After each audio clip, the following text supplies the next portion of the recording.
Аз съм майка ти. Това е моето... Пълно педалче. Това е Свинята майка. А това е... Млякото, което баща ти търси. Прасето аутист.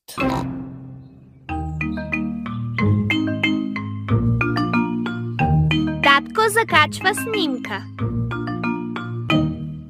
Мама прасенце и татко прасенце има. Много грешки направени в този свят. Нека да сложим тази грозна снимка от нашите грешки на стената. Остави на мен!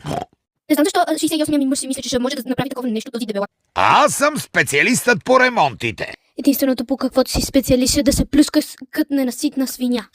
Разбира се! Ще закува пирон В теб. окача снимката. Добре. Нямам абсолютно никакво доверие на тази свиня. Единственото, в което съм уверена, че ще имам още една раздяла след малко. By the way, отивам да ти изневерявам и повече няма да се върна. Чао. Леви, не разхвърляйте. Да разхвърляме? Хо-хо-хо-хо!